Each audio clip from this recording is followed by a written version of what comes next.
Este vídeo faz parte da série de videoaulas da disciplina de FAQ do primeiro semestre de 2015, da Universidade de Brasília. Somos o grupo G, composto pelos alunos Gilan, Felipe e Thales. Tem como principal objetivo explicar conceitos básicos sobre a arbitragem de barramentos, por que utilizá-las, seus tipos e diferenças. Para uma melhor experiência, é altamente recomendável conhecimento prévio em barramento de computadores e o conceito de componente mestre-escravo. Existem vídeos aqui no canal sobre tais assuntos. Como já visto, existem componentes mestres e componentes escravos. Mestres podem iniciar transferências no barramento, enquanto escravos somente esperam requisições. E só por curiosidade, caso você utilize um SO Unix, é interessante dar uma olhada no comando xinput. Ele mostra um pouco sobre os componentes do computador e como eles são tratados, a ver com o mestre e escravo. Na imagem é possível encontrar o teclado USB que estou utilizando agora, o mouse USB, o barramento de vídeo, etc. Voltando ao assunto, sabe-se que somente um componente utiliza o barramento ao mesmo tempo. Temos vários componentes mestres e daí surge a pergunta: o que ocorre se mais de um dispositivo querer utilizar o barramento ao mesmo tempo? É necessário, portanto, um mecanismo que gerencie este processo do barramento. A este mecanismo é dado o nome de arbitragem de barramento. A arbitragem de barramento é, portanto, uma maneira de dizer se um dado componente pode utilizar o barramento em um dado momento ou não. Ela pode ser centralizada ou descentralizada. A arbitragem centralizada é definida como a arbitragem em que um componente dedicado funciona como árbitro e organiza todo o processo. O árbitro recebe um sinal de requisição e manda um sinal de concessão. Um componente pode confirmar se foi ele quem enviou a requisição e, se tiver sido, ele aceita a concessão e utiliza o barramento, não passando a concessão adiante. Aqui, eis um exemplo de como isso ocorre. Imaginemos que ninguém esteja utilizando o barramento e o segundo componente, chamado de mestre 2, queira utilizar. O árbitro recebe um sinal de requisição e manda um sinal de concessão. Um componente pode confirmar se foi ele quem enviou a requisição e, se tiver sido, ele aceita a concessão e utiliza o barramento, não passando a concessão adiante. O mestre 1 sabe que não foi ele quem enviou a requisição, então ele envia a concessão para o componente mais próximo, que nesse caso é o mestre 2.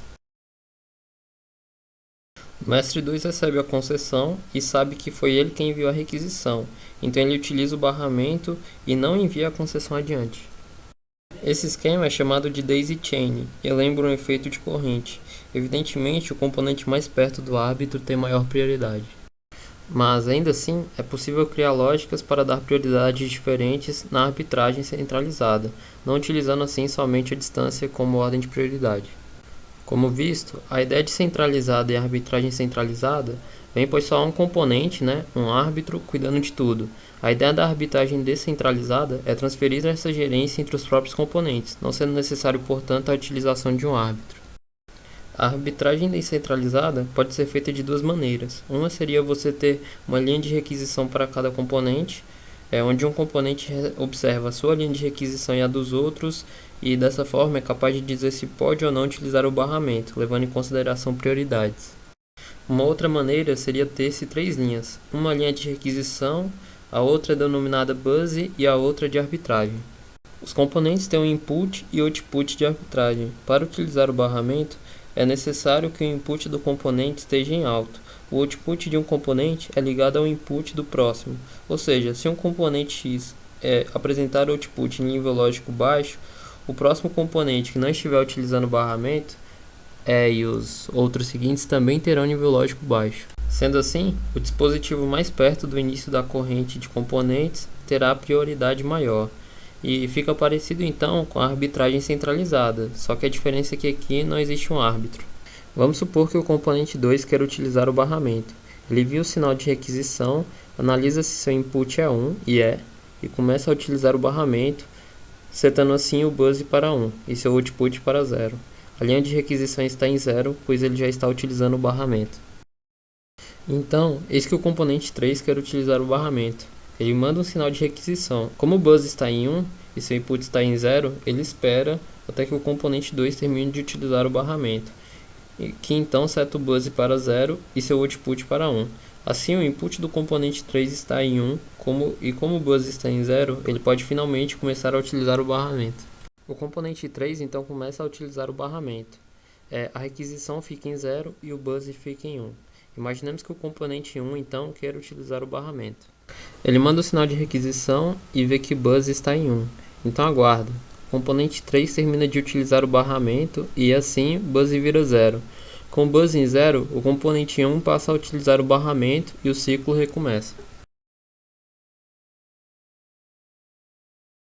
Então, recapitulando, a arbitragem de barramento é necessária pois, eventualmente, mais de um componente irá desejar utilizar o barramento ao mesmo tempo.